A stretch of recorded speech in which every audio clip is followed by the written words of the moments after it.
All right, we are taking a look at every team's 2024 as a whole before we tick over into 2025. Today, it's the Tigers, but before we get started, remember to like, comment, and subscribe. Let us know how you view the Tigers 2024 season as a whole.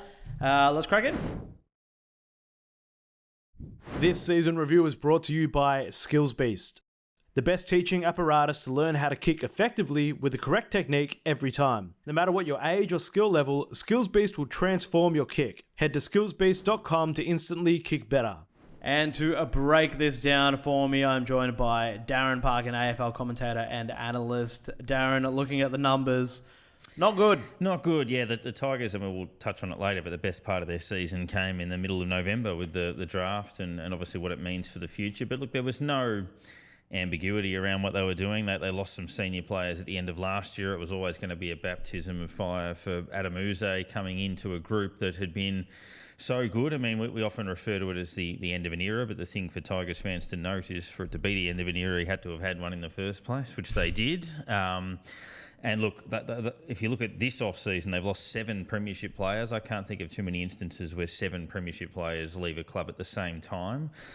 So again, they're stripping it right back. But it was statistically the worst season in the club's history. So 1908, their first year in the competition. So this is their 117th season. That's crazy. And 2 wins, 21 losses, their worst record. They won 2 games back in 1960, but that was a 16-game season. And they drew a couple that year as well. So their worst year, and 8 less wins than the previous year in 2023. Now, they lost 4 of their last 5 last year. So if you add that in, that's 25 losses from their last 28 matches. And a couple of the other aspects of that, one thing you note with sides that are struggling is often they can be competitive for periods of matches, but not long enough. And if you take Richmond, they led at halftime 6 times this year and lost all 6 of those matches. So both of their wins actually came from when they trailed at halftime. And in the first 10 weeks of the season, they led Carlton, Port Adelaide, Melbourne and St Kilda at halftime and lost all of those matches, which is what happens with young sides that can, not see it out. Their second half of the year is certainly much poorer than their first on field. But yeah, like it was always going to be grim, and the future is what it's all about for them. So if we take ourselves back to the start of 2024, which feels like a lifetime ago, coming into the season, you think that they were probably trying to have one last crack at it kind of thing. But I don't think it's a pass for this year. No, I mean, they were in the finals frame for a lot of 2023. I think they were 9-7 or thereabouts, and it fell away for them at the back end of the year. And the perception was it would be tough with Damien Hardwick going. It was almost like that rubber stamped that the era was done. But they still had Dusty on the list, Grimes. I mean, but you wouldn't have known at the start of the year that Tom Lynch would miss a fair chunk of footy, that some of their young kids like Gibkiss would miss a lot of footy. Injuries absolutely smashed them, but in factoring that in, you can't have your worst season in history and have it be classified as a pass. So, look, it was still disappointing based on that expectation. They pushed a few sides early, but not as much late in the piece. So, yeah, it can't be a pass despite all of those factors. Yep, absolutely. Not a pass. And let's pile on a bit more with the lowlights. So straight off the bat, let's start with Bolton and Baker, who were first and third for goals in 2024, respectively. Yeah, and then you throw in Rioli and Graham and those sorts of players moving on too. But yeah, Bolton 34 goals for the year, 20 more than anyone else. Baker third for goals and one of the more influential players around the ball as well. So they both depart. So that leaves a significant hole, as do those other players, as lowlights for the Tigers. Now, we mentioned that injuries completely smashed them. They used 42 players this season. I can't recall too many instances of that happening. No one else in the comp used 40, so that puts that in perspective. They had 5 ACLs, season-ending ACL injuries, which is a lot, and Tom Lynch obviously had very little impact due to injury throughout the course of the year, so that hurt them. And looking at it in a practical sense, their midfield work fell away. 17th for clearances, 17th for clearance differential, and 17th for scores from clearances, so just couldn't get anything happening in terms of scores from stoppages throughout the year.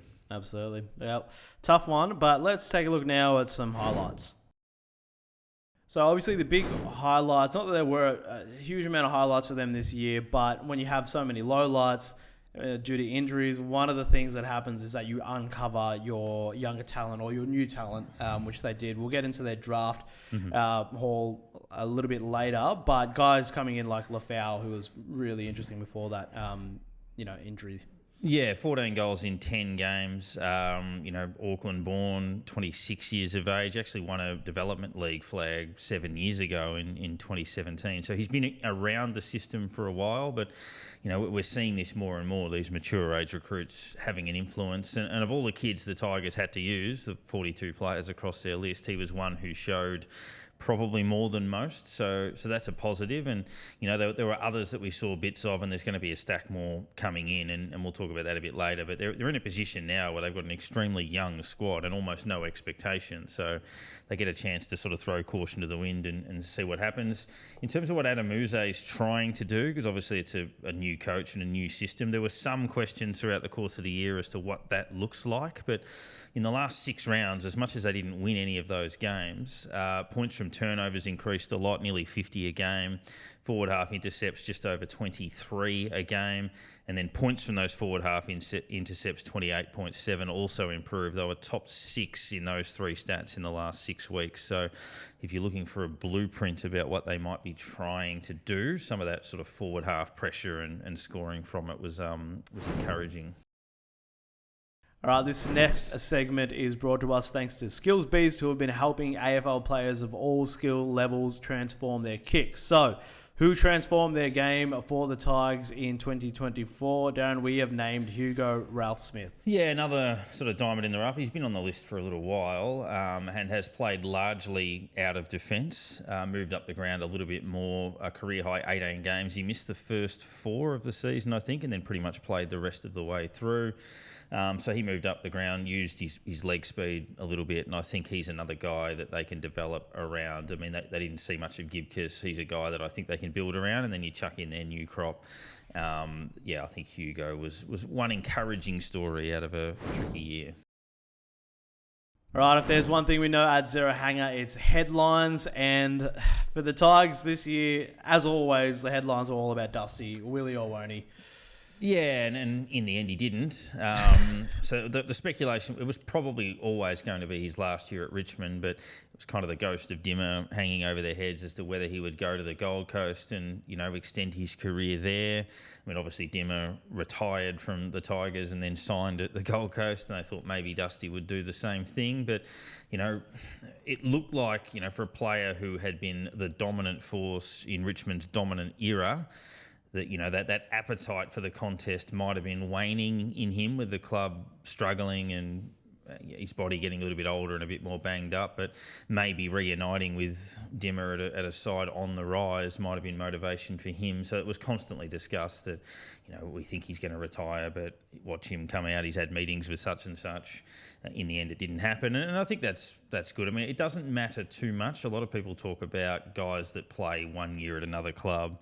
You don't really remember that. I mean, how many people remember that Nicky Winmar played for the Bulldogs, that Doug Hawkins played for Fitzroy, that Luke Hodge played for Brisbane, Sam Mitchell played for West Coast?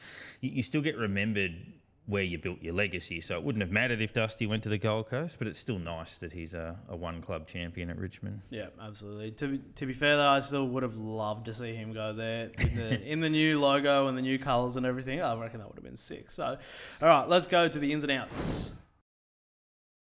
So a lot of turnover down at Tigerland. Obviously, we've already spoken about the amount of premiership players that they've lost in Martin, Grimes, Pickett, Naismith, but so now it's all about the players gained, which is all about the millions of picks that they came into the draft with. That's right. Including number 1. That's right. So the 4 premiership players that go to other clubs, Graham, Bolton, Baker, Rioli, and the 3 that retire, Martin, Grimes, and Pickett. You throw in Naismith, who retired as well. And then they delist Cumberland, Coulthard, and Kalina. But yeah, all about the kids. 7 picks in the top 30. They get another top 5 pick potentially for next year, depending on what North does.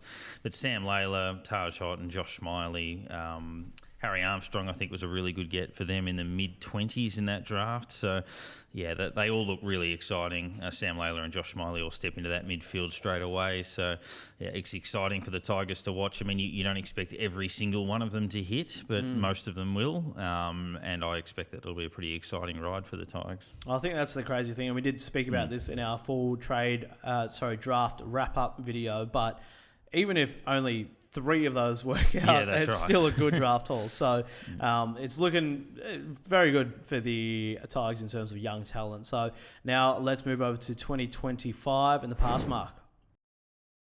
All right, so in terms of next year, I think, for me at least, I'm not expecting the Tigers to jump out of the bottom 2, and I wouldn't be surprised if they finish on the bottom, but I think you just need to show signs of growth. Exactly, and the comp's even enough. Every year we have people say such and such won't lose a game and such won't win a game.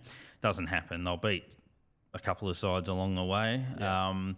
But it's all about getting games into the kids and showing signs of growth. They're not going to explode and win 10 or anything like that. But, I think the future's exciting, whether they go 1-22 or 4-19. It's more about what the kids look like, how many games they play, what roles they look like. So not a free hit because there's no such thing, but just enjoy the ride and see what happens. There's almost no expectation on them. Yeah, absolutely. It's weirdly a lower bar than North or West Coast. Definitely. So an interesting one for a team with a massive supporter base. So it's going to be an interesting year.